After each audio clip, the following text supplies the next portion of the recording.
കുറച്ച് തൈര് കൊണ്ടുവരുമോ? അങ്ങനെ കുറച്ച് തൈര് കൊണ്ട് ബന്ധുക്കളെ കയ്യിൽ കൊടുത്തു. സുബ്ഹാനല്ലാഹ്, ഇമാം അഹ്മദ് ഇബ്നു ഹംബൽ ആ തൈര് പാത്രം എടുത്ത് കയ്യിൽ വെച്ച് നോക്കിയപ്പോ മഹാനായ അഹ്മദ് ഇബ്നു ഹംബലിന് സംശയം വന്നു. അഹ്മദ് ഇബ്നു ഹംബൽ പറഞ്ഞത് എന്തെന്നറിയോ? എനിക്ക് തൈര് വേണ്ട, കാരണം ഇത് ഹലാലാണോ ഹറാമാണോ എന്നറിയാത്ത തൈര. ഇത് വ്യക്തമായി എനിക്ക് ഹലാലാണെന്നോ ഹറാമാണെന്നോ അറിയാത്ത തൈര. അതുകൊണ്ട് തൈര് എനിക്ക് വേണ്ട എന്ന് പറഞ്ഞു. നശിപ്പിച്ച് കളയാൻ ബുദ്ധിമുട്ട് തോന്നിയ ബന്ധുക്കൾ ചോദിച്ചു, എന്നാൽ ഇവിടത്തെ പാവങ്ങൾക്ക് കൊടുക്കട്ടെ, പട്ടിണി പാവങ്ങൾ ധാരാളമുണ്ടല്ലോ. ഇമാം അഹ്മദ് ഇബ്നു ഹംബൽ പറഞ്ഞു, കൊടുത്തോ, പ്രശ്നമല്ല, പക്ഷേ ഞാൻ സ്വീകരിച്ചില്ല, തിരസ്കരിച്ച തൈരാണെന്ന് പറഞ്ഞിട്ട് വേണം കൊടുക്കാൻ. ഇമാം അഹ്മദ് ഇബ്നു ഹംബലിന്റെ ബന്ധുക്കള് അവിടെയുള്ള പട്ടിണി പാവങ്ങളുടെ വീട്ടുമുറ്റത്ത് ചെന്ന് ചോദിക്കുന്നു, തൈര് വേണോ? അവര് ചോദിച്ചു, എന്തെന്നാ കിട്ടിയത്? അഹ്മദ് ഇബ്നു ഹംബൽ ഉപേക്ഷിച്ച തൈരാണ്. അല്ലാഹുവിനെ തന്നെയാണ് സത്യം. അവര് പറഞ്ഞത് എന്തെന്നറിയോ? നിങ്ങൾ വിശന്നങ്ങ് മരിച്ചാൽ, നിങ്ങൾ പട്ടിണി കിടന്ന് മരിച്ചാൽ നിങ്ങൾക്ക് ഇമാം അഹ്മദ് ഇബ്നു ഹംബൽ ഒഴിവാക്കിയ തൈര് വേണ്ട. എന്തുകൊണ്ടെന്നറിയോ? ഇമാം അഹ്മദ് ഇബ്നു ഹംബൽ വേണ്ടെന്ന് പറഞ്ഞതിൽ എന്തോ രഹസ്യമുണ്ട്. അവസാന ബന്ധുക്കൾക്ക് നിലത്തൊഴിക്കാൻ വിഷമം തോന്നിയപ്പോ ആ തൈര് പാത്രം വലിച്ച് കടലിലേക്ക് എറിഞ്ഞത്രേ. സഹോദരങ്ങളെ, തിരികെ വന്ന ബന്ധുക്കളോട് അഹ്മദ് ഇമാം ചോദിച്ചു, നിങ്ങൾ തൈരെന്താ ചെയ്തത്? ഞങ്ങൾ കടലേക്ക് വലിച്ചെറിഞ്ഞെന്ന് മറുപടി പറഞ്ഞപ്പോൾ അഹ്മദ് ഇബ്നു ഹംബലിന്റെ ചരിത്രം പറയുന്നതെന്തെന്നറിയോ? എന്റെ ചട്ടൻ ചാലുകാരാ, എന്റെ ശബ്ദം ശ്രവിക്കുന്ന പ്രിയപ്പെട്ട പെങ്ങളെ, ഇവിടെയാ നമുക്ക് തഖ്വ നഷ്ടപ്പെട്ടു പോയത്. അല്ലാഹുവിനെ തന്നെയാണ് സത്യം. ഇമാം അഹ്മദ് ഇബ്നു ഹംബൽ മരിക്കുന്നത് വരെ പിന്നെ മത്സ്യം കഴിച്ചിട്ടില്ല. ഒരു പാത്രം തൈര് കൊണ്ട് കടലിലൊഴിച്ചാൽ ആ പാത്രം തൈര് കടലിൽ എന്താകാനാണ്? അല്ലെങ്കിൽ തന്നെ ആ തൈര് ഹറാമല്ലല്ലോ, ഹലാലാണോ ഹറാമാണോ എന്ന് വ്യക്തമാകാത്ത തൈരല്ലേ. അതുമാത്രമല്ല, ഈ മത്സ്യം വേറെ ഏതോ കടലിലുള്ള മത്സ്യമായിരിക്കൂലേ കയ്യിൽ കിട്ടുന്നത്. എന്നാലും മഹാനവറുകൾ പറഞ്ഞത്, ഈ ഹലാലായോ ഹറാമാണോ എന്നറിയാത്ത തൈര് കഴിച്ച മത്സ്യമാണെങ്കിലോ ഒരു സാധ്യത വന്നാലോ, എന്റെ പള്ളയിലത് കടന്നാലോ എന്റെ പടച്ചവന്റെ സ്വർഗം എനിക്ക് കിട്ടൂലല്ലോ എന്ന് ചിന്തിച്ച് മരിക്കുന്നത് വരെ മത്സ്യം വേണ്ടെന്ന് വെച്ചാ, മരിക്കുന്നത് വരെ മത്സ്യം ഒഴിവാക്കി ജീവിച്ച ഇമാം അഹ്മദ് ഇബ്നു ഹംബൽ. സഹോദരങ്ങളെ, നമുക്ക് യാത്ര ദൈർഘ്യമാണ്. ദീർഘമായ യാത്രയിൽ നമുക്ക് ആവശ്യമായ ഭക്ഷണം വേണം. ആ ഭക്ഷണം ഏതെന്നറിയോ? അല്ലാഹു പറയുന്നു, ഫൈന ഖൈറസാദി തഖ്വാ. തഖ്വയാകുന്ന ഭക്ഷണം നമുക്ക് കൊണ്ടുപോകണം. മക്കൾ സ്കൂളിൽ വിട്ട് വരുമ്പോൾ, കോളേജ് വിട്ട് വരുമ്പോൾ അവരെന്തോ ചവച്ചുകൊണ്ട് വരികയാണ്. ഉമ്മ ചോദിച്ചു, ഇവിടെ നിന്ന് കിട്ടി? അത് അപ്പുറത്തെ കടയിൽ നിന്ന് അടിച്ചു മാറ്റിയതാ. നീയാണ് ഈ വാപ്പാടെ മോള്, നീയാണ് ഉമ്മാടെ മോള്. ഓ, എന്തൊരു സന്തോഷമാണ്. കാരണം എന്താണ്? ഇത്ര ചെറിയ പ്രായത്തിലെ കൺകെട്ട് വിദ്യ പഠിച്ചില്ലേ? സഹോദരങ്ങളെ, നമ്മൾ താമസിക്കുന്ന വീട് ഹലാലാണെന്ന് പറയാൻ പറ്റുമോ? മറ്റുള്ളവന്റെ ഇഷ്ടമില്ലാത്തത് പിടിച്ചു വാങ്ങിയിട്ട് അത് എങ്ങനെ നമുക്ക് തിന്നാൻ കഴിയുന്നു? അള്ളാഹു നമ്മളെ കാത്തുരക്ഷിക്കട്ടെ. അതുകൊണ്ട് നമുക്ക് ഭക്ഷണം വേണം നമ്മുടെ യാത്രയിൽ. ആ ഭക്ഷണം തഖ്വയാകണം. അള്ളാഹു നമുക്ക് നൽകി അനുഗ്രഹിക്കുമാറാവട്ടെ. ഒരു ബുദ്ധിമുട്ടില്ല സഹോദരങ്ങളെ. അള്ളാഹു നമുക്ക് തന്ന ഏറ്റവും നല്ല ഭക്ഷണം നമ്മൾ കഴിക്കുക. ആ ഭക്ഷണം നമ്മൾ കഴിക്കുക. ഹറാമായ ഭക്ഷണം നമ്മൾ കഴിക്കാതിരിക്കുക. ജീവിതത്തിൽ നമ്മൾ അത് സൂക്ഷിച്ചാൽ മതി. അല്പം ഞാൻ പറയുന്നത് നിങ്ങൾ ദ്വയാർത്ഥം കൽപ്പിച്ചെന്ന് എടുക്കരുത്. ഇബാദത്തുകൾക്കൊരു വീഴ്ച വന്നു പോയതിരിക്കട്ടെ, നിസ്കരിക്കാൻ സമയത്ത് പറ്റിയില്ല, ഞാൻ നിങ്ങൾ അത് കാര്യമായിട്ട് എടുക്കാനൊന്നും വേണ്ട ഞാൻ പറയുന്നത്. പക്ഷേ പള്ളയിൽ ഹറാമായ ഒരു ഭക്ഷണം കടന്നിട്ടില്ല എങ്കിൽ നമുക്ക് രക്ഷപ്പെടാം. ഇനി നിസ്കരിച്ച് നിസ്കാര തഴമ്പിനപ്പുറം നിസ്കാരത്തിന്റെ മുഴ വന്നു 3 എണ്ണം. തഴമ്പല്ല, മുഴയായി. തഴമ്പ് മാറി അത് മുഴയായി. നോമ്പ് പിടിച്ചു തൊണ്ട വരണ്ടുണങ്ങിയിരിക്കാൻ. ഹജ്ജിന് പോയി, ഉംറയ്ക്ക് പോയി, യാത്ര ചെയ്ത് കാലം നീര് വന്ന് വീർത്തു. സക്കാത്ത് കൊടുത്ത് എല്ലാം കൊടുത്തു. പാവങ്ങളെ കണ്ടെത്തിയിട്ട് അവർക്ക് കൊടുത്തു. അവസാനം അവന്റെ സാമ്പത്തികമായി അവൻ പിന്നോക്കം നിൽക്കാൻ തുടങ്ങി. അപ്പുറത്തോളം ചെലവ് ചെയ്യുകയാ. 100 രൂപ കിട്ടിയാൽ 80 രൂപ പാവങ്ങൾക്ക് കൊടുക്കും. അങ്ങനെ ഇത്രയും ചെയ്തു. പക്ഷേ അവൻ കഴിക്കുന്ന ഭക്ഷണം ഹലാലല്ല എങ്കിൽ ഏത് ഭക്ഷണം? എല്ലാ ദിവസം കഴിക്കുന്ന ഭക്ഷണമല്ല. ഒരു ദിവസം കഴിച്ച ഭക്ഷണം ഹലാലല്ല എങ്കിൽ ഇതെല്ലാം പോയി, എല്ലാം പോയി. പടച്ചോൻ കാത്തുരക്ഷിക്കട്ടെ. അതുകൊണ്ട് പള്ളേ പോകുന്ന സൂക്ഷിക്കണം, പള്ളേ പോകുന്ന സൂക്ഷിക്കണം. അതുകൊണ്ട് എന്റെ പ്രിയപ്പെട്ട സഹോദരങ്ങളെ, നല്ല ഭക്ഷണം അത് തഖ്വയാണ്, ഉറപ്പുള്ളത് മാത്രം. അതുകൊണ്ട് ഭർത്താക്കന്മാര് പലിശക്കാരനാണെങ്കിൽ വേണ്ട പോവാ, നിങ്ങളുടെ ഭക്ഷണം എനിക്ക് വേണ്ട, ഞാൻ പട്ടിണി കിടന്ന് മരിച്ചോളാം, ഇല്ലെങ്കിൽ പച്ചക്ക് എന്തെങ്കിലുമൊക്കെ വെട്ടി നമ്മൾ കഴിച്ച് ജീവിച്ചോളാം എന്ന് പറഞ്ഞിട്ട് അന്തസ്സോടുകൂടി ജീവിക്കും. അങ്ങനെ കഴിച്ച് പാരമ്പര്യമുള്ള പെണ്ണുങ്ങൾ ഉണ്ടായിരുന്നു. ഒരു നേരത്തെ ഭക്ഷണം വേണ്ട, ഹറാമാണ്, എനിക്ക് വേണ്ട എന്ന് പറഞ്ഞിട്ട് സുബഹി നിസ്കാരം കഴിഞ്ഞ് എഴുന്നേറ്റ് ഓടും. നമ്മുടെ മക്കളെ കൊണ്ടത് പറയും. നിങ്ങൾ നോക്കിയേ, സുബഹി നിസ്കാരം കഴിഞ്ഞിട്ട് എഴുന്നേറ്റ് ഓടുക, സുബഹി നിസ്കാരം കഴിഞ്ഞ് അപ്പഴ എഴുന്നേറ്റ് ഓടുന്നു. ഒരു ദിവസം വിളിച്ചിട്ട് ചോദിച്ചു, യാ അബാ ദുജാന, നിനക്ക് പടച്ചോനോട് ഒന്നും ചോദിക്കാനില്ലേ? നബിയെ, വേറൊന്നും കൊണ്ടല്ല, എന്റെ വീടിന്റെ തൊട്ടപ്പുറത്ത് ഒരു മുനാഫിക്കിന്റെ വീടാണ്, ഒരു ഫാസിസ്റ്റിന്റെ വീടാണ് തൊട്ടപ്പുറത്ത്. അവന്റെ വീട്ടിന്റെ മുറ്റത്തൊരു ഈത്തപ്പന നിൽപ്പുണ്ട് നബിയെ. ആ ഈത്തപ്പനയിൽ ശരിക്ക് ഈത്തപ്പഴമുണ്ട്.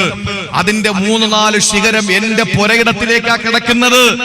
രാത്രി എന്റെ മക്കൾ ഒരു നേരത്തെ ഭക്ഷണം കഴിക്കാനില്ലാതെ പട്ടിണി കിടന്ന് എന്റെ ഭാര്യ പലതും കള്ളം പറഞ്ഞു ഉറക്കി. ആ മക്കള് നേരം വെളുത്ത് എഴുന്നേൽക്കുമ്പോൾ വിശപ്പിന്റെ കാഠിന്യം മൂലം അവര് മുറ്റത്തിറങ്ങുമ്പോൾ ഹലാലാണെന്ന് കരുതിയിട്ട് തൊട്ടപ്പുറത്തെ വീട്ടിലെ ഈത്തപ്പഴങ്ങളിൽ നിന്ന് വീണ ഈത്തപ്പഴമങ്ങാനം എന്റെ മക്കള് പെറുക്കി കഴിച്ചാൽ ഞാൻ എവിടെ ഇരുന്ന് ചെല്ലുന്ന ദിക്റിന് വല്ല അർത്ഥമുണ്ടോ? അതുകൊണ്ട് എന്റെ മക്കള് ഉണരുന്നതിന് മുമ്പ് ഞാൻ ഓടി ചെല്ലും, ഒരു കൊട്ടയെടുക്കും, ഇതെല്ലാം ശേഖരിച്ച് അപ്പുറത്തെ വീട്ടിൽ കൊണ്ട് കൊടുക്കും. അങ്ങനെ സമാധാനിക്കുകയാണ് ഞാനെന്ന് പറഞ്ഞു. ഒരു ദിവസം ഞാൻ ഇവിടെ ദിക്റും സ്വലാത്തുമായിട്ടൊക്കെ ഇരുന്നപ്പോ ഞാൻ ചെല്ലുമ്പോ എന്റെ ഒരു മകൻ അത് കഴിച്ചിട്ട് തൊണ്ടക്കുഴിയിൽ ഇരിക്കുന്നു. ഞാൻ 2 വിരലിടിച്ചിറക്കി, എന്നിട്ട് അത് എടുത്ത് എന്റെ ആ തൊണ്ടക്കുടിയിൽ നിന്ന് അവസാന അംശം പുറത്തു പോകുന്നതുവരെ ഞാൻ ഛർദ്ദിപ്പിച്ചു. എന്നിട്ട് ഞാൻ പറഞ്ഞു, മോനെ, നീ എന്നെ വാപ്പായ നരകത്തിൽ കൊണ്ടുപോകുമെന്ന് ചോദിച്ചു. അതുകൊണ്ടാണെന്ന് പറഞ്ഞപ്പോൾ അഷ്റഫുൽ ഖൽഖ് ആ സെക്കൻഡില് സഹാബത്തുമായിട്ട് മുനാഫിക്കിന്റെ വീട്ടിൽ പോയിട്ട് ചോദിച്ചുടോ, ഈത്തപ്പന കൊടുക്കുന്നുണ്ടോ? കൊടുക്കാലോ. അള്ളാന്റെ റസൂല് പറഞ്ഞു, നിനക്ക് 10 ഈത്തപ്പന പകരം തരാം, 10 ഈത്തപ്പന പകരം തരാം. അതിന്റെ തണ്ട് മരതകമാണ്, അതിന്റെ കായ്കൾ മാണിക്യമാണ് എന്ന് പറഞ്ഞാൽ നിനക്ക് സ്വർഗം തരാന്നാ പറഞ്ഞത്. അല്ലാതെ സഹാബത്തിന് വാങ്ങിച്ചു കൊടുക്കാനുള്ള പൈസ ഉണ്ടോ? അയാള് പറഞ്ഞു, അതൊക്കെ കടമല്ലേ, രൊക്കമാണെങ്കിൽ ഞാൻ റെഡിയാ, കടത്തിന് ഞാനില്ല, ഇപ്പൊ നിലവിൽ പൈസ തരാനുണ്ടോ? ഞാൻ തന്നേക്കാം. അബൂബക്കർ സിദ്ദീഖ് റളിയല്ലാഹു അൻഹു എത്രയോ ഈത്തപ്പന വിട്ടുകൊടുത്തിട്ട് പകരം ഒരു ഈത്തപ്പന അബൂ ദുജാനയുടെ പേരിൽ എഴുതിയെങ്കിലും നിൽക്കുന്ന അതിന്റെ ചുവട്, അതിന്റെ മൂട് എവിടെയാണ്? മുനാഫിക്കിന്റെ വീട്ടുമുറ്റത്തല്ലേ. അങ്ങനെ വൈകുന്നേരം രാത്രി കിടന്നപ്പോ മുനാഫിക്കിന്റെ ഭാര്യ മുനാഫിക്കിനോട് പറഞ്ഞു അത്രേ, എന്തായിരുന്നാലും നമുക്ക് നേരത്തെ എഴുന്നേറ്റിട്ട് ആ അപ്പുറത്തെ വീട്ടിൽ കിടക്കണ ഈത്തപ്പഴം മുകളിൽ നിൽക്കുന്നതും കൂടെ ഒക്കെ പറക്കി നമുക്ക് വീട്ടിനകത്തോണ്ട് വെക്കാം. അവര് മണ്ടന്മാരല്ലേ, അതുകൊണ്ട് നേരം വെളുക്കുമ്പോ ഒന്നും ഇല്ലാന്നവര് കരുതിക്കോട്ടെ, രാത്രി നമുക്ക് മുഴുവനും പറക്കി വെക്കാന്ന് പറഞ്ഞപ്പോ ഭർത്താവ് സമ്മതിച്ചു. പെണ്ടാട്ടിയാണല്ലോ എവിടെയും പ്രശ്നം. ഹവ്വാ ബീവിയല്ലേ ആദം നബിയെ കൊണ്ടും പഴം തീറ്റിപ്പിച്ചത്. എവിടെയും പലിശയ്ക്ക് പ്രകടിപ്പിക്കുന്ന ഭാര്യമാരാണ്. മുനാഫിക്ക് സമ്മതിച്ചു, ഓക്കെ ഞാൻ റെഡിയാ, നേരം വെളുക്കട്ടെ, അവരെണീക്കുമ്പോ നമുക്ക് എഴുന്നേക്കാം, എന്നിട്ട് നമുക്ക് മുകളിൽ കയറി പറിക്കാം, നീ താഴെ നിന്ന് പറക്കുക, നമുക്ക് വീട്ടിനകത്ത് കൊണ്ടുവെക്കാം, നേരം വെളുക്കുമ്പോ ഒന്നുമില്ലാത്തത് അവർ കിട്ടട്ടെ, നമുക്ക് ലാഭങ്ങൾ കൊയ്യാന്ന് പറഞ്ഞു. സുബ്ഹാനല്ലാഹ്. രാത്രി എഴുന്നേറ്റ് മുനാഫിക്കിന്റെ കെട്ടിയോളും കൂടെ നോക്കുമ്പോ ഉണ്ട് ഈത്തപ്പന അപ്പുറത്തെ വീട്ടിന്റെ മുമ്പ് നിൽക്കുന്നു. അഷ്റഫുൽ ഖൽഖിന്റെ മുഅ്ജിസത്താണ്, അള്ളാഹുവിന്റെ റസൂലിന്റെ അമാനുഷികതയാണ്. എന്റെ പ്രിയപ്പെട്ടവരെ, ഒരു ഈത്തപ്പന തൊണ്ടയിൽ പോകുമെന്ന് പേടിച്ച് വിക്ർ പോലും വേണ്ടെന്ന് പറഞ്ഞ് എഴുന്നേറ്റോടി. നമ്മൾ തസ്ബീഹ് പിടിച്ചോണ്ട് ഇങ്ങനെ നടക്കുകയാണ്, നമ്മുടെ മക്കള് മോട്ടിച്ച് തിന്നുകൊണ്ടിരിക്കുകയാണ്. എവിടത്തേക്ക് വേണ്ടിയിട്ടാണ്? അതുകൊണ്ട് നമ്മുടെ ഭക്ഷണം അത് തഖ്വയിലധിഷ്ഠിതമായ ഭക്ഷണമാകണം. അള്ളാഹു ഭാഗ്യം തരട്ടെ. രണ്ടാമത്തെ എന്താ പറഞ്ഞേ? വസ്ത്രം. രണ്ടാമത്തേത് വസ്ത്രം. നമുക്ക് വസ്ത്രം വേണ്ടേ? കുറച്ച് ഡ്രസ്സ് നമുക്ക് കൊണ്ടുപോകണം. ആ വസ്ത്രം ഏതാണ്? മഹാനായ അബൂ ഉബൈദ റളിയല്ലാഹു തആല അൻഹു ബദറിന്റെ രണാങ്കണത്തിലേക്ക് ഇറങ്ങുമ്പോൾ അബൂ ഉബൈദ റളിയല്ലാഹു അൻഹുവിന്റെ മനസ്സിന്റെ ചിന്ത, ഈ രണാങ്കണത്തിൽ കിടന്നെനിക്ക് മരിക്കണമല്ലോ, പടച്ചവനെ എനിക്കൊരു മടങ്ങിപ്പോക്ക് തരല്ല റബ്ബേ. നാളെ നിന്റെ മുന്നിൽ വരുമ്പോൾ ശരീരത്ത് കൊണ്ട് വെട്ടും കൊണ്ട് എനിക്ക് വരണമല്ലോ. എന്റെ ശരീരത്തിലൂടെ രക്തം ധാരധാരയായി ഒഴുകുന്നു. ആ രക്തത്തിന്റെ കറകളുമായിട്ട് പരലോകത്ത് വരണമല്ല എന്ന് പറഞ്ഞുകൊണ്ട് മഹാനായ അബൂ ഉബൈദ അല്ലാഹുവിന്റെ പരിശുദ്ധമായ ദീനിന്റെ സംസ്ഥാപനത്തിന് വേണ്ടിയിട്ടുള്ള പോരാട്ട രണാങ്കണമായ ബദറിലേക്ക് ഇറങ്ങിയപ്പോ ആരുടെയോ വെട്ടുകൊണ്ട് മഹാനായ അബൂ ഉബൈദയുടെ കാലങ്ങ് മുറിഞ്ഞുപോയി. ശ്രദ്ധിക്കണേ ചെറുപ്പക്കാരാ, കാലങ്ങ് മുറിഞ്ഞുപോയി. ആളുകളെ താങ്ങിയെടുത്ത് ടെന്റിനകത്ത് കൊണ്ട് കിടത്തി. ആ തമ്പിനകത്താണ്, ടെന്റിനകത്താണ്, ഹൈമയ്ക്കകത്താണ് റസൂലുള്ള ദുആ ചെയ്യുന്നത്. നേരെ കൊണ്ടുവന്ന് ടെന്റിനകത്ത് കിടത്തി. ബോധം കെട്ടുപോയ അബൂ ഉബൈദ മെല്ലെ മെല്ലെ കണ്ണു തുറന്നപ്പോ താന് രണാങ്കണത്തിലല്ല താന് കിടക്കുന്നത് ടെന്റിനകത്താണ്, ഹൈമയ്ക്കകത്താണെന്ന് മനസ്സിലാക്കി അബൂ ഉബൈദ അല്ലാഹുവിന്റെ റസൂലിന്റെ മുന്നിൽ വരികയാണ്. എന്നിട്ട് നബിയോട് ചോദിക്കുന്നു, യാ റസൂലല്ലാഹ്, നബിയേ എനിക്ക് രണാങ്കണത്തിൽ കിടന്ന് മരിക്കാൻ ഭാഗ്യം കിട്ടിയില്ല. എന്റെ കാല് മുറിഞ്ഞു പോയി. ഈ കാലിലെ മുറിവ് കാരണം ഞാൻ പിന്നീട് മരിച്ചു പോയാൽ എനിക്ക് രക്തസാക്ഷിയുടെ കൂലി കിട്ടുമോ നബിയേ? റസൂലുള്ളാഹിന്റെ മുന്നിൽ വന്ന് വിങ്ങിപ്പറ്റിക്കൊണ്ട് മഹാനായ അബൂ ഉബൈദ പറഞ്ഞതെന്താണ്? പുകഴുണ്ട ഇരുപേരും അഭിഷേകത്തിൽ പുകഴും ഹബീബുല്ലാഹ് തിരുമുമ്പേറ്റി വെഞ്ചക്കളം വിട്ട് പിരിഞ്ഞു ഞാനേ ഒളിവർ ശഹീരാമോ അനാ പൊന്മാനേ പഞ്ചം തകർപ്പു ചുണ്ടനക്കിയും വെഞ്ചർ ഫലീരൂട്ട് ശഹീദാകും നീ. റസൂലുള്ള പറഞ്ഞു, പൊന്നുമോനെ അബൂ ഉബൈദ, നീ എവിടെ കിടന്ന് മരിച്ചാലും നീ രക്തസാക്ഷിയാണ്. ഇത് പറഞ്ഞപ്പോൾ അബൂ ഉബൈദ റളിയല്ലാഹു അൻഹു ഒരു പാട്ട് പാടി. എന്താ പാടിയതെന്നറിയോ?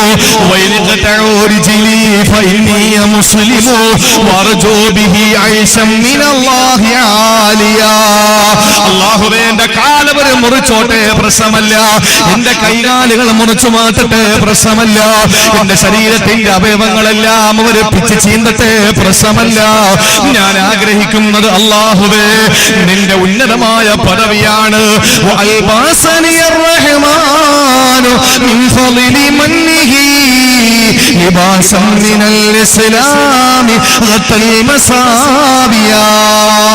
അല്ലാഹുവേ, ഞാൻ ആഗ്രഹിക്കുന്നത് ഉന്നതമായ പദവിയാ. പടച്ചതമ്പുരാൻ എന്നെ ഇസ്ലാം എന്ന വസ്ത്രം കൊണ്ട് പുറച്ചിരിക്കുകയാ.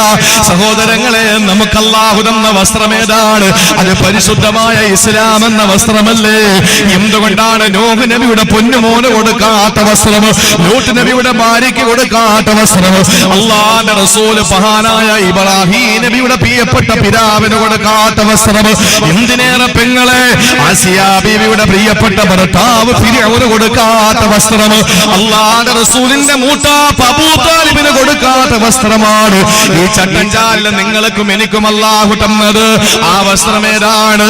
ലിബാസം മിനൽ ഇസ്ലാമി ഗതൽ മസാവിയാ. എല്ലാം മറച്ചു വെക്കുന്ന അഭിമാനമുള്ള വസ്ത്രമാണ് പരിശുദ്ധ ഇസ്ലാം. പരിശുദ്ധ ഇസ്ലാം എന്ന വസ്ത്രം അല്ലാഹു തന്നു അല്ലേ? നമുക്ക് അന്തസ്സല്ലേ സഹോദരങ്ങളെ? ഇസ്ലാം എന്ന് പറഞ്ഞാൽ നമ്മുടെ ഏതാ മാറ്റില്ലാത്തത്? നമ്മുടെ ഏതിനാ മാറ്റില്ലാത്തത്? രാവിലെ ഭർത്താവ് മരിച്ചു, രാത്രി കിടന്ന ഭർത്താവ് രാവിലെ മരിച്ചു. നിങ്ങളൊന്ന് ശ്രദ്ധിക്കും. കൂട്ടുകാരി വന്ന് എവളാണെങ്കിൽ കരഞ്ഞ് വിളിച്ച് തളർന്നിരിക്കുകയാണ്. വീട്ടിനകത്ത് ഭർത്താവ് മരിച്ച വിഷമത്തോടെ ഇരിക്കുന്ന ഭാര്യയുടെ മുന്നിൽ വന്നിട്ട് കൂട്ടുകാരി പറയാണ്, ഗുഡ് മോർണിംഗ്. അവള് ചെരവെടുത്ത് തലയിലടിച്ച്. കാരണം എന്താ? ഈ മോർണിംഗിൽ എന്ത് ഗുഡുണ്ട് എനിക്ക്? ഈ മോർണിംഗിൽ എന്ത് ഗുഡാ ഉള്ളത്? എന്റെ ഭർത്താവ് മരിച്ചു കിടക്കാൻ എനിക്ക് ഒരു ഗുഡും ഇല്ല, എനിക്ക് ഒരു സന്തോഷവും ഇല്ല. എന്റെ പ്രിയപ്പെട്ടവരെ, പാസ്പോർട്ട് കളഞ്ഞ് സങ്കടപ്പെട്ട് നിൽക്കുന്നു, ഇഖാമ കളഞ്ഞ് ഗൾഫിൽ സങ്കടപ്പെട്ട് നിൽക്കുന്നു. എയർപോർട്ടിൽ ഇറങ്ങിയപ്പോൾ പാസ്പോർട്ട് കാണാനില്ല, കഷ്ടപ്പെട്ട് വേദനിച്ച് നിൽക്കുക. അവന്റെ മുമ്പിൽ വന്നിട്ട് പറയാ ഗുഡ് ഈവനിങ്. എന്താവും പറയാ? വീടിന്റെ ഒരു ഭാഗം ഇടിഞ്ഞ് തകർന്ന് കിടക്കുന്ന ഒരുത്തൻ രാത്രി കെട്ടിയോനും കെട്ടിയോളും മക്കളും എല്ലാം കൂടെ ഇരുന്ന് അതിലേക്ക് നോക്കിയിരുന്ന് സങ്കടപ്പെട്ടോണ്ടിരിക്കുമ്പോ കൂട്ടുകാരൻ വന്നിട്ട് പറഞ്ഞു ഗുഡ് നൈറ്റ്. ആലോചിച്ച് നോക്കിയേ എന്റെ പ്രിയപ്പെട്ടവരെ, അതിന് യാതൊരു അർത്ഥവും അതിനോട് നീതി പുലർത്താൻ നമുക്ക് കഴിയില്ല. അതേസമയം മൈലാഞ്ചി കയ്യിൽ മൈലാഞ്ചി വിട്ട് മണവാട്ടിയായി മണിയറയിൽ ഭർത്താവിന് മണവാളനെ കാത്തിരിക്കുന്ന മണവാട്ടിയോട് പറയാ അസ്സലാമു അലൈക്കും, അല്ലാഹു നിങ്ങൾക്ക് സമാധാനം തരട്ടെ. ഭർത്താവ് മരണപ്പെട്ട് സങ്കടപ്പെട്ടിരിക്കുന്ന പെണ്ണിനോട് പറയാം അസ്സലാമു അലൈക്കും, അല്ലാഹു നിങ്ങൾക്ക് സമാധാനം തരട്ടെ. എല്ലാം നഷ്ടപ്പെട്ട് കഴിയുന്ന ഒരു മനുഷ്യന്റെ മുമ്പിൽ വന്നിട്ട് അസ്സലാമു അലൈക്കും, അല്ലാഹു സമാധാനം തരട്ടെ. സന്തോഷം കൊണ്ട് തുള്ളിച്ചാടുന്ന ഒരുത്തന്റെ മുമ്പിൽ വന്നിട്ട് പറയാം അസ്സലാമു അലൈക്കും, അല്ലാഹു നിങ്ങൾക്ക് രക്ഷ തരട്ടെ. ഇസ്ലാമിന്റെ സംസ്കാരം എത്ര ഉന്നതമാണ്! അതാണ് ഏറ്റവും നല്ല വസ്ത്രം. അല്ലാഹു നമുക്കല്ലേ ഇസ്സത്ത് തന്നത്. ഞാനൊന്ന് ചോദിച്ചോട്ടെ, നമ്മുടെ ഈ ഹൈന്ദവ സഹോദരങ്ങൾ മറ്റുള്ള സമുദായത്തിലെ നല്ലവരായ ആളുകളാണ് നമ്മുടെ ഈ ചുറ്റുവട്ടം താമസിക്കുന്നത്. ഞാൻ അറിയാൻ കഴിഞ്ഞത് അങ്ങനെയാണ്. ഒരു നാട്ടിൽ പ്രസംഗിക്കാൻ വരുമ്പോ ആ നാടിന്റെ ഭൂമിശാസ്ത്രത്തെ പറ്റിയിട്ട് ചോദിക്കാറുണ്ട്. എന്തുകൊണ്ടെന്നാൽ പ്രസംഗിക്കുമ്പോൾ എന്തെങ്കിലും വായിൽ നിന്ന് വീണുപോയാൽ ഒരിക്കലും അത് ഞാനങ്ങ് പ്രസംഗിച്ചിട്ട് പോകും, നാളെ ഇവിടെ നിങ്ങളുടെ സമാധാന അന്തരീക്ഷം തകരാൻ പാടില്ല. അതുകൊണ്ടാണ്, അല്ലാതെ പറയാനൊന്നും ഇല്ലാത്തത് കൊണ്ടൊന്നും അല്ല. ഒരുപാട് പറയാനാണെങ്കിൽ പക്ഷെ അത് പറയുന്നില്ല. നിങ്ങളുടെ ഈ നാടിന്റെ സമാധാന അന്തരീക്ഷം ഞാൻ തകർക്കുന്നില്ല. ഞാൻ പറയട്ടെ, ഹൈന്ദവ സഹോദരങ്ങളുടെ ഇടയിൽ ഈഴവർ, അതുപോലെ തന്നെ ബ്രാഹ്മണർ, നായര്, അങ്ങനെ പല സമുദായക്കാരുണ്ട് ഇല്ലേ? ഇവിടെ അങ്ങനെ ഇല്ലേ? ഉണ്ടല്ലോ ഇല്ലേ? പക്ഷെ മുസ്ലിങ്ങളുടെ കൂട്ടത്തിൽ അങ്ങനെ വല്ലതുകൊണ്ടോ? മുസ്ലിങ്ങളുടെ ജാതി കുറഞ്ഞവർ കൂടിയവർ അങ്ങനെ ഉണ്ടോ? അങ്ങനെ നാട്ടിലൊന്നുമില്ല, ഇവിടെ ഇല്ലല്ലോ. അങ്ങനെ ഇല്ല. അങ്ങനെ ആരെങ്കിലും ഉണ്ടെന്ന് പറഞ്ഞാൽ അത് ജനങ്ങൾ വെച്ചതാണ്, നമ്മൾ ഉണ്ടാക്കിയതാണ്. ഒരിക്കലുമില്ല. ഒറ്റ വിഭാഗമേ ഉള്ളൂ മുസ്ലിമീങ്ങൾ, എല്ലാം ഒറ്റ വിഭാഗം. പക്ഷെ മുൻഗാമികൾ, പണ്ടുള്ള ആളുകൾ മുസ്ലിമീങ്ങളെ പറ്റി പറഞ്ഞിരുന്നത് ഒരു മലയാള വാക്കുണ്ട്. എന്താണെന്നറിയോ? എന്താ പറഞ്ഞത്?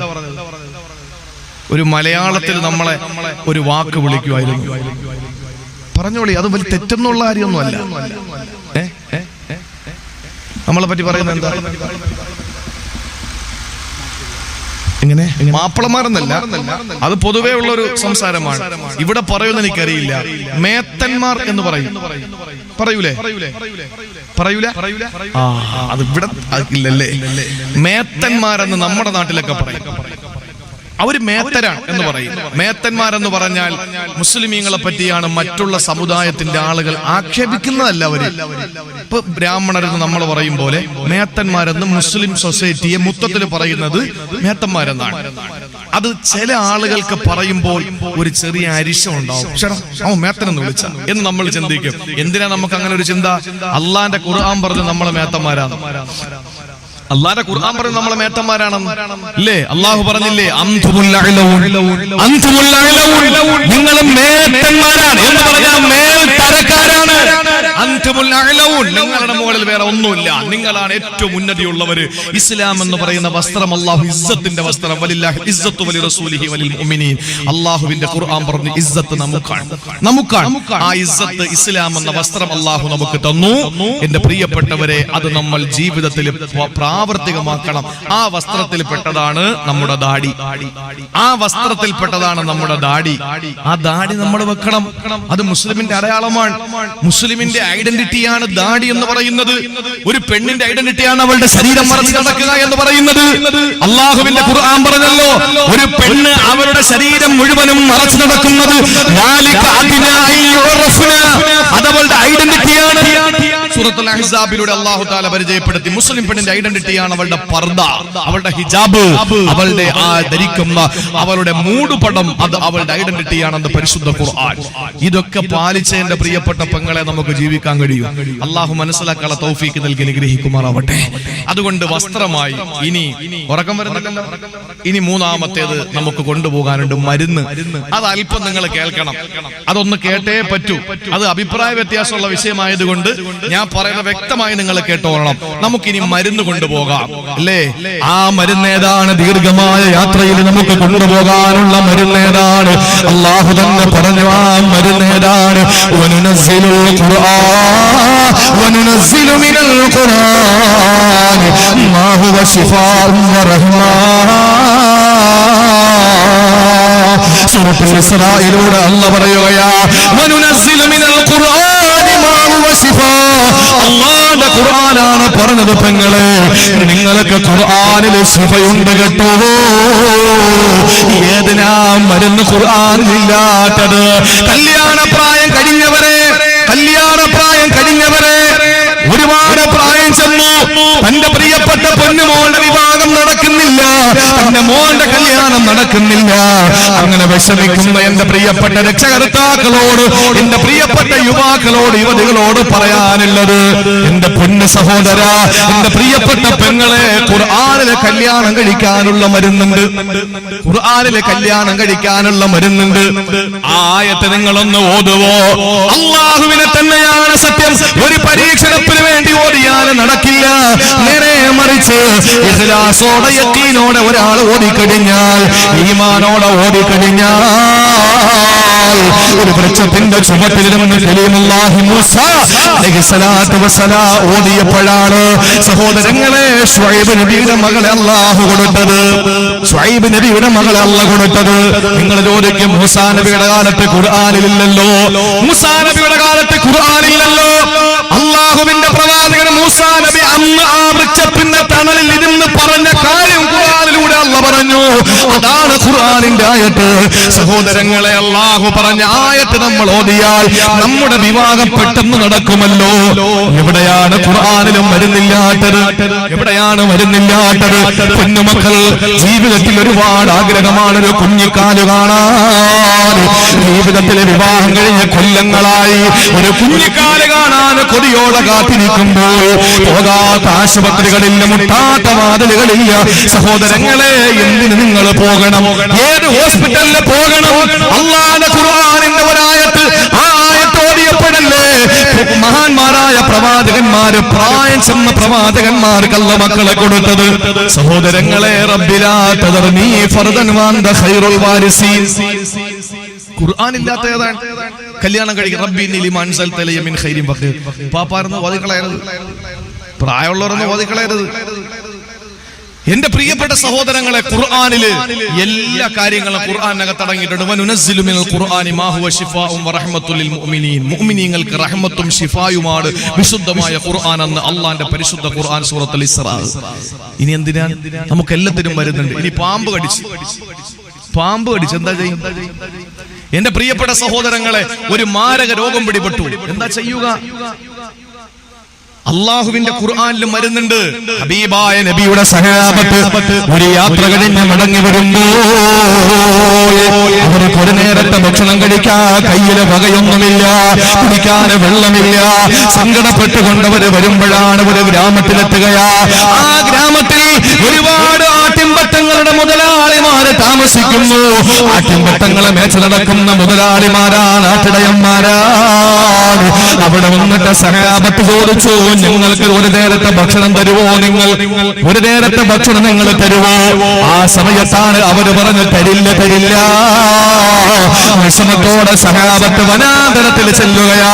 വനാന്തരത്തിൽ ചെന്ന് ആ സഹാബത്ത് അവിടെ കിടക്കുമ്പോ ഈ ഗ്രാമത്തിൽ അവനെ പാമ്പ് കടിച്ചിട്ട് വർഷങ്ങളായി, പോകാത്ത ആശുപത്രികളില്ല. സഹോദരങ്ങളെ, എല്ലാ സ്ഥലങ്ങളിലും പോയി ഇനി എന്ത് ചെയ്യണമെന്നറിയാതെ വിഷമിക്കുമ്പോഴാണ് എവിടെ ആളുകൾ വന്നാലും അവരോട് ചോദിക്കും, മരുന്ന് നിങ്ങളുടെ കയ്യിലുണ്ടോ? യാത്രക്കാരുടെ കയ്യിലും മരുന്ന് കാണുമെന്നറിയാ. അങ്ങനെ എവരുടെ അടുത്ത് വന്നിട്ട് ആ ഗ്രാമത്തലവന്റെ ബന്ധുക്കളെ ചോദിക്കുകയാണ്, നിങ്ങളിൽ ആരെങ്കിലും മരുന്ന് കൈവശമുള്ളവരുണ്ടോ? അല്ലെങ്കിൽ നിങ്ങൾ ആരെങ്കിലും മന്ത്രിക്കുന്നവരുണ്ടോ? സഹോദരങ്ങളെ, ഒരു സഹാബി പറഞ്ഞു, ഞാൻ മന്ത്രിക്കുന്നവനാണ്. അങ്ങനെ നേരെ ചെന്ന് വീട്ടിലെത്തി, ഗ്രാമത്തലവന്റെ വീട്ടിലെത്തി. പ്രിയപ്പെട്ടവരെ, ഗ്രാമത്തലവനോട് പറഞ്ഞു, ഞാനും മന്ത്രിക്കാം, നിങ്ങളുടെ രോഗം അല്ലാഹു ശിവയാക്കും. പക്ഷേ ഒരു നിബന്ധനയുണ്ട്, പകരം ഞങ്ങൾക്ക് ഇത്ര ആട് തരണം പറ്റുമോ? ഞങ്ങൾ ഭക്ഷണം ചോദിച്ചിട്ട് നിങ്ങൾ തരാത്തവരാ, ഞങ്ങൾ വെള്ളം ചോദിച്ചിട്ട് നിങ്ങൾ തരാത്തവരാ. അതുകൊണ്ട് ഇപ്പൊ ഞാൻ ആവശ്യപ്പെടുന്നു, ഞങ്ങൾക്ക് കുറച്ച് ആട് തരണം പറ്റുമോ? ആട്ടിൻപറ്റങ്ങളെ ഞങ്ങൾക്ക് കൂലി തന്നാൽ ഞങ്ങൾ മന്ത്രിക്കാമെന്ന് പറഞ്ഞു. സഹോദരങ്ങളെ, സമ്മതിച്ചു. പരിശുദ്ധ ഖുർആൻ സൂറത്തുൽ ഫാത്തിഹ ഓതി ആ തുപ്പുനീരെടുത്ത് ആ രോഗിയുടെ ശരീരത്തിൽ നിന്ന് പുരട്ടി കൊടുത്തപ്പോ വർഷങ്ങളായി കിടപ്പിലായിരുന്ന ഗ്രാമത്തലവന് ചാടി എണീക്കുകയാ. ആ കൂലിയായവരുടെ കയ്യിൽ കിട്ടിയ ആട്ടിൻപറ്റങ്ങളെയും പിടിച്ച് വനാന്തരത്തിലെത്തിയപ്പോലെ ബാക്കിയുള്ള സഹാബത്ത് തുടർന്നു. അവര് ആകെ തർക്കമായി. അവര് പറഞ്ഞു, എന്നാൽ ഖുർആൻ പറഞ്ഞു കൊടുത്തിട്ട് മന്ത്രം പറഞ്ഞു കൊടുത്തിട്ട് കൂലി വാങ്ങിയത് ശരിയായില്ല. ആളുകൾ തമ്മിൽ തർക്കമായി. ഒരു വിഭാഗം പറഞ്ഞു, നിങ്ങൾ ഖുർആൻ പറഞ്ഞു കൊടുത്തിട്ട് എന്തിനാ കൂലി വാങ്ങിയത്? കൊണ്ടു കൊടുക്ക്, ഞങ്ങൾക്ക് വേണ്ട. അപ്പൊ ആ വാങ്ങിക്കൊണ്ടുവന്നവര് പറഞ്ഞു, നിങ്ങൾക്ക് വേണ്ട വേണ്ട ഞാൻ എടുത്തോളാം, നിങ്ങൾക്ക് വേണ്ട വേണ്ട ഞാൻ എടുത്തോളാം. അങ്ങനെ നിന്നെ ഞങ്ങൾ തിന്നാൻ സമ്മതിക്കൂല. അവസാനം പറഞ്ഞു, ശരി, നമുക്ക് റസൂൽ ജീവിച്ചിരിപ്പുണ്ടല്ലോ, ഹബീബായ നബിയോട് ചോദിക്കാം. അവര് യാത്ര തുടർന്നു. റസൂലുള്ളാഹിന്റെ മുന്നിലെത്തിയിട്ട് ചോദിച്ചു, കേൾക്കണേ നിങ്ങൾ. റസൂലുള്ളാഹിന്റെ മുന്നിലെത്തിയിട്ട് ചോദിച്ചു, നബിയെ, ഇങ്ങനെ സംഭവം ഉണ്ടായി, എന്താണ് അങ്ങയുടെ അഭിപ്രായം? ആ സമയത്ത് റസൂലുള്ള പാൽ പുഞ്ചിരിയോടെ പറഞ്ഞ മറുപടിയുണ്ട്, ഇന്ന അഹഖമാ അഖദതും അലൈഹി അജ്റൻ കിതാബുല്ലാഹ്. കൂലി വാങ്ങാൻ പറ്റിയ മാർഗം, ഏറ്റവും ശ്രേഷ്ഠമായ മാർഗം, അത് അള്ളാഹുവിന്റെ ഖുർആനാണെന്ന് നബി മുഹമ്മദ് മുസ്തഫ. കൂലി വാങ്ങാൻ പറ്റിയ ആകാശത്തിന് താഴെ ഭൂമിക്ക് മുകളിൽ ഏറ്റവും നല്ല മാർഗം MP സ്ഥാനമല്ല, MLA സ്ഥാനമല്ല, മന്ത്രി സ്ഥാനമല്ല, പ്രധാനമന്ത്രി പദവിയല്ല, രാഷ്ട്രപതി പദവിയല്ല.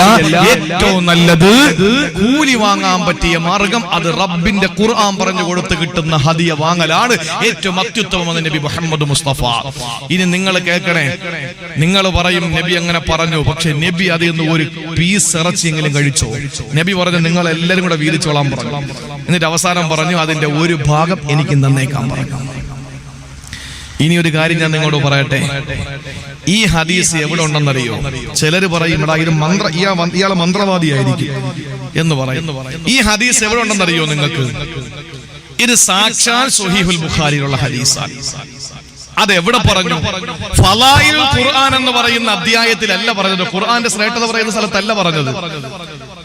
എന്നാ പിന്നെ കിതാബുൽ ഇസ്തിആദത്ത്, കാവലിനെ തേടാനുള്ള ആയത്തുകൾ പറയുന്ന അധ്യായമുണ്ട്, അതിലാണോ? അതിലും പറഞ്ഞിട്ടില്ല. പിന്നെ എവിടെ പറഞ്ഞു? ഫളായിലുൽ ഫാത്തിഹ, ഫാത്തിഹയുടെ ശ്രേഷ്ഠത, അവിടെയും പറഞ്ഞില്ല. പിന്നെ ഇതെവിടെയാ പറഞ്ഞത്? കിതാബുൽ ഇജാറ എന്ന് പറഞ്ഞാൽ കൂലി വാങ്ങുന്നതുമായി ചർച്ച ചെയ്യുന്ന വിഷയത്തിലാണ് ഈ ഹദീസ് കൊടുത്തത്. എന്ന് പറഞ്ഞാൽ എന്റെ പ്രിയപ്പെട്ടവരെ, ഒരു വിശ്വാസിയെ സംബന്ധിച്ചിടത്തോളം അവൻ കൂലി വാങ്ങുന്നത് കൊണ്ട് കുഴപ്പമില്ല, അത് ഖുർആൻ പറഞ്ഞിട്ടായാലും കുഴപ്പമില്ല എന്നർത്ഥം. നിങ്ങൾ നോക്ക് എന്റെ പ്രിയപ്പെട്ട സഹോദരങ്ങളെ, ഇത് പറയുമ്പോൾ നിങ്ങൾ കരുതും, ഈ അടുത്ത സമയത്ത് കോഴിക്കോട് ജില്ലയിൽ ഒരു മന്ത്രവാദി ഉണ്ടായിരുന്നു, ഒരു ഷെയ്ഖെന്നാ പറഞ്ഞത്. അയാളുടെ മുരീദിനോട് പറഞ്ഞു, നിന്റെ കുഞ്ഞ്, നിന്റെ ഭാര്യ പ്രസവിക്കുമ്പോ 5 ബാങ്ക് കേൾക്കാതെ നീ എന്ത് ചെയ്യാൻ പാടില്ല? പാല് കൊടുക്കാൻ പാടില്ല. 5 ബാങ്ക് കേട്ടിട്ടേ പാല് കൊടുക്കാവൂ. അതും പാലല്ല കൊടുക്കേണ്ടത്, ആദ്യം ഞാൻ ഓതിത്തരുന്ന വെള്ളം കൊടുക്കണമെന്ന് പറഞ്ഞു. അങ്ങനെ യവൻ എന്ത് ചെയ്തു? ഈ മുരീദ് പാവം ചെന്ന് ഭാര്യ പ്രസവിച്ചിട്ട് പാല് കൊടുക്കാൻ സമ്മതിച്ചില്ല. അങ്ങനെ വിഷയം രൂക്ഷമായി. പോലീസുകാർ വന്നു, ഷെയ്ഖിനെ പിടിച്ച് 2 ഇടി കൊടുത്തപ്പോഴാണ് പിന്നീടാണ് അറിയാൻ കഴിഞ്ഞത് ഈ ഷെയ്ഖ് കഞ്ചാവ് ഷെയ്ഖാണ്. തങ്ങള് കഞ്ചാവ് തങ്ങളായിരുന്നു. കള്ള നാണയങ്ങൾ ഇതിന്റെ ഇടയിലുണ്ട് എന്ന് വെച്ചിട്ട് യാഥാർത്ഥ്യം നമുക്ക് തിരസ്കരിക്കാൻ കഴിയുമോ? നടന്ന് പെണ്ണ് കിട്ടുന്നു 2-3 പേര് എന്ന് വെച്ചിട്ട് നിക്കാഹ് ഹറാമാണെന്ന് പറയാൻ പറ്റുമോ? പറ്റൂല. എന്റെ പ്രിയപ്പെട്ട സഹോദരങ്ങളെ, അതുകൊണ്ട് നമുക്ക് നമ്മുടെ യാത്രയിൽ ആവശ്യമായ മരുന്ന് ഖുർആനിൽ തന്നെ ഉണ്ട്. ഒന്ന് പഠിച്ചാൽ മതി. അതിന് ഇതുപോലെ വാദിന്റെ സദസ്സ് വെക്കുമ്പോൾ പോകണം. അല്ലാതെ വീട്ടിൽ കിടന്നുറങ്ങിയിട്ട് പാമ്പ് കൊത്തുമ്പോ പിന്നെ ഓടി ആശുപത്രികളിൽ പോയി അവിടെ ചെന്ന് ലക്ഷങ്ങൾ പിഴിഞ്ഞങ്ങോട്ട് എടുക്കും അല്ലേ? ഒരു ആശുപത്രി ചെന്ന് കഴിഞ്ഞാൽ ആശുപത്രിയിൽ ഒരു ചെറിയ സർജറിക്ക് വേണ്ടി പോയി കഴിഞ്ഞാൽ 5 ലക്ഷം രൂപ. ബ്ലേഡ് വാങ്ങിക്കുന്നതിന് എത്ര രൂപയാ? 30 രൂപ. മരുന്നിന് 90 രൂപ. അവിടുത്തെ ഒരു ദിവസത്തെ ഫീസ് 450 രൂപ. ഡോക്ടർ ഫീസ് പോട്ടെ 500 രൂപ. എത്ര രൂപയായി? വാങ്ങുന്നത് എത്ര? 10 ലക്ഷം രൂപ അല്ലേ? ഇതൊന്നും വേണ്ടല്ലോ, ഇതൊന്നും വേണ്ടല്ലോ. ഒരു 50 രൂപയും കൊണ്ടുവരിക, വാഴത്തിന്റെ സദസ്സിരിക്കുക, ബക്കറ്റ് കൊണ്ടുവരുമ്പോ ഇട്ട് കൊടുക്കുക, തീർന്നു. പഠിക്കുക, പോവുക, രക്ഷപ്പെട്ടു. അത് നമുക്ക് ഇപ്പൊ പറഞ്ഞാൽ മനസ്സിലാവൂല. അള്ളാഹു മനസ്സിലാക്കാനുള്ള തൗഫീക്ക് നൽകി അനുഗ്രഹിക്കുമാറാവട്ടെ. അതുകൊണ്ട് രണ്ടാമത് റസൂല് പറഞ്ഞു, നിന്റെ യാത്ര ദീർഘമാണ്. ആ ദൈർഘ്യമേറിയ യാത്രയിൽ നിനക്ക് ആവശ്യമായ സംവിധാനങ്ങൾ വേണം. അത് ഭക്ഷണമാണ്, അത് തഖ്വ, വസ്ത്രമാണ് ഇസ്ലാം, മരുന്നാണ് അത് വിശുദ്ധ ഖുർആൻ. അള്ളാഹു മനസ്സിലാക്കാനുള്ള തൗഫീക്ക് തരട്ടെ. ശേഷം നബി തങ്ങൾ പറയുകയാണ്, 3ാമത്തെ ഉപദേശം ഞാൻ അവസാനിപ്പിക്കാം. എന്റെ പ്രിയപ്പെട്ടവരെ, അള്ളാഹുവിന്റെ പ്രിയപ്പെട്ട പ്രവാചകൻ നബി മുഹമ്മദ് മുസ്തഫ സല്ലല്ലാഹു അലൈഹി വസല്ലമ തങ്ങൾ പറയുകയാണ്,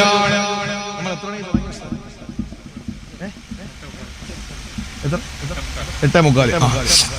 ഇനി ആകെ അരമണിക്കൂറേ ഉള്ളൂ നമുക്ക് സമയം.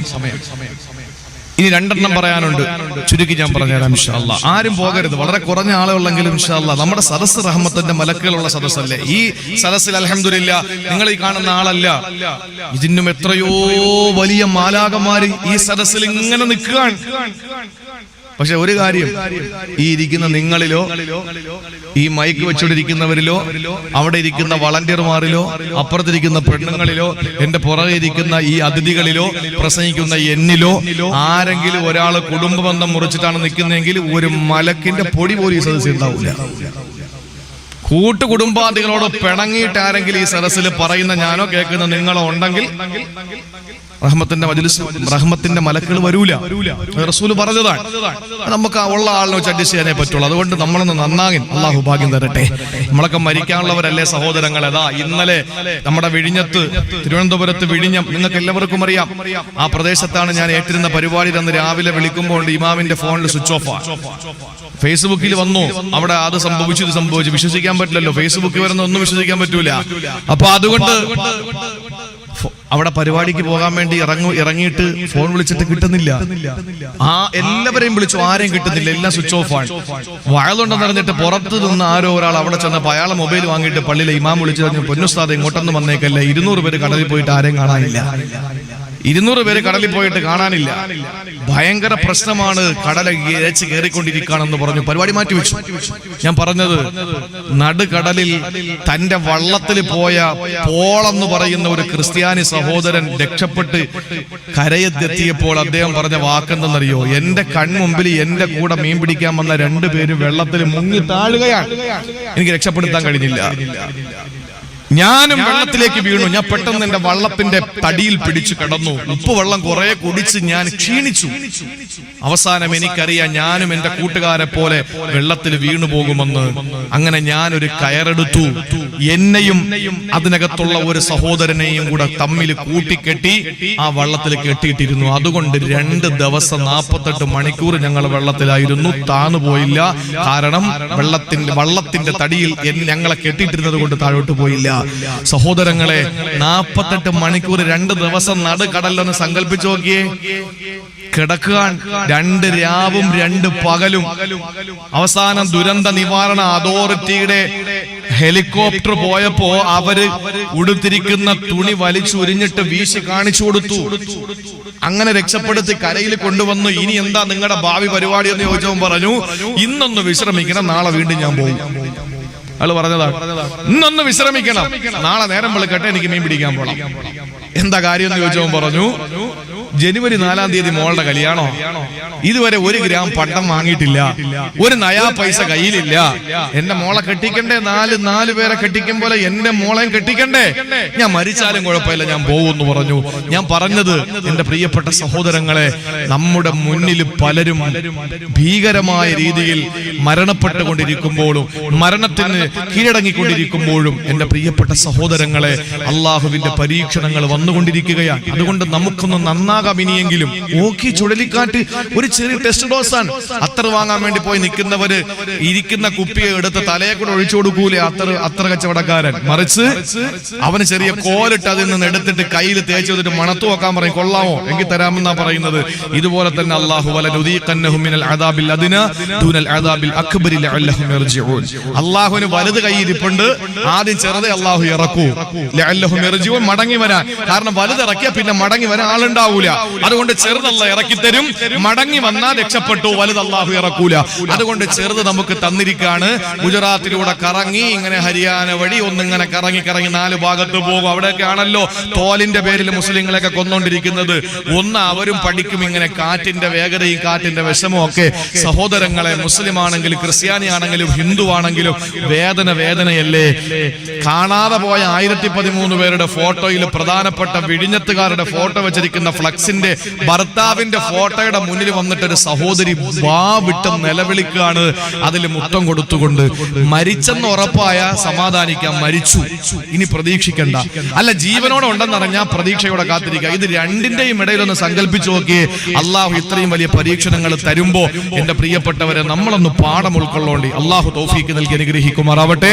മൂന്നാമതായി അള്ളാഹുവിന്റെ റസൂൽ പറയുകയാണ്, അബൂദർറേ ഖഫിഫ് അൻ ലഹരിക ഫഇന്നൽ അഖബതക അബൂദർറേ മലമ്പാത ദുർഘടം പിടിച്ചതാണ്. അതുകൊണ്ട് തന്നെ അബൂദർറേ മലമ്പാത ദുർഘടം പിടിച്ചതാണ്. അതുകൊണ്ട് അബൂദർറേ മുതുകത്തുള്ള ഭാരം ഇറക്കി വെക്കണേ, മുതുകത്തുള്ള ഭാരം ഒന്ന് ലഘൂകരിക്കണേ. ഒന്ന് ചിന്തിക്കണം എന്റെ സഹോദരങ്ങളെ, മലമ്പാത ഏതെന്നറിയോ? മലമ്പാത ഏതെന്നറിയോ സഹോദരങ്ങളെ? നരകത്തിന്റെ വഴി എളുപ്പമാണ്, താഴോട്ടുള്ള വഴിയാണ്. കള്ളു കുടിക്കാൻ എന്ത് രസമാ, പെണ്ണ് പിടിക്കാൻ എന്ത് രസമാ, പലിശ വാങ്ങാൻ എന്ത് രസമാ, ഗാനമേള കേൾക്കാൻ എന്ത് രസമാ. ഇതെല്ലാം നല്ല രസമല്ലേ? പക്ഷേ അതിന്റെ പരിണത ഫലം അവസാനം വേദനാജനകമായ ശിക്ഷയാണ്. പക്ഷെ നിസ്കരിക്കാൻ വളരെ ബുദ്ധിമുട്ടാ. ഒരു പർവ്വതത്തിന്റെ മുകളിൽ കയറുന്ന ബുദ്ധിമുട്ടാണ്. ബോംബ് പിടിക്കാനും സക്കാത്ത് കൊടുക്കാനും പാവങ്ങളെ സഹായിക്കാനും രാത്രി ഉറക്കം ഉളച്ച് വയല് കേൾക്കാനും വല്ലാത്ത ബുദ്ധിമുട്ടാണ്. സഹോദരങ്ങളെ, സ്വർഗത്തിന്റെ പാറയെ പറ്റി അള്ളാഹു പറഞ്ഞത് ഒരു മലമ്പാറയാണ്. ആ മലമ്പാറ ചവിട്ടി കടന്ന പിന്നെ സുഖകരമായ സ്വർഗമാണല്ല തരുന്നത്. അതുകൊണ്ടല്ലേ അള്ളാഹു പറഞ്ഞത്, അലം നജ്അൽ ലഹു ഐനൈനി വലിസാനൻ വശഫതൈൻ വഹദൈനാഹു നജ്ദൈൻ. കണ്ണും കാതും നാക്കും മൂക്കും വായും വയറും കയ്യും കാലും അല്ല തന്നതെന്തിനാണ്? രണ്ട് പാറ നിനക്ക് കാണിച്ചു തന്നതെന്തിനാണ്? പൊന്നുമോനെ, ഫലഖതഹമൽ അഖബ. എന്നിട്ട് നീ ആ മലമ്പാത ഗിരിമാർഗം വിട്ടുകിടന്നിട്ടില്ല. ഏതാണ് മലമ്പാത എന്നറിയോ? ഏതാണ് മലമ്പാത എന്നറിയോ? അല്ലാഹുവിന്റെ പരിശുദ്ധമായ ഖുർആനിലൂടെ അല്ലാഹു ലോകത്തിന് പഠിപ്പിച്ചു കൊടുക്കുകയാണ് മലമ്പാത ഏതെന്ന്. എന്റെ സഹോദരങ്ങളെ, ചിന്തിക്കണേ. അല്ലാഹുവിന്റെ റസൂൽ മൂന്നാമത് കൊടുത്ത ഉപദേശമാണ്, പൊന്നുമോനെ അബൂദർറേ, നീ നിന്റെ ആയി മലമ്പാത ദുർഘടം പിടിച്ചതാണ്. അതുകൊണ്ട് ആ പാതയിലോട്ട് കയറുമ്പോ മുതുകത്തുള്ള ഭാരം നീ കുറയ്ക്കണം. സഹോദരങ്ങളെ, കപ്പല് കയറിയിട്ട് മറുകര എത്തുമ്പോൾ പെട്ടെന്ന് സ്വർഗത്തിൽ കയറാൻ പറ്റൂല.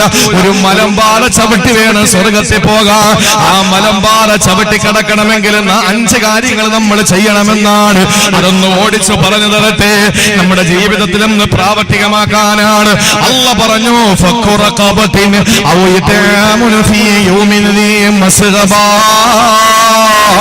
ഫഖുറഖബത്തിലെ കഷ്ടപ്പെടുന്നവന്റെ കഷ്ടപ്പാട് മാറ്റി കൊടുക്കുക. കഷ്ടപ്പെടുന്നവന്റെ കഷ്ടപ്പാട് മാറ്റി കൊടുക്കണം. എങ്കിൽ നമുക്ക് പെട്ടെന്ന് സ്വർഗത്തിലെത്താൻ കഴിയുമെന്ന് അള്ളാഹിന്റെ പരിശുദ്ധ ഖുർആൻ.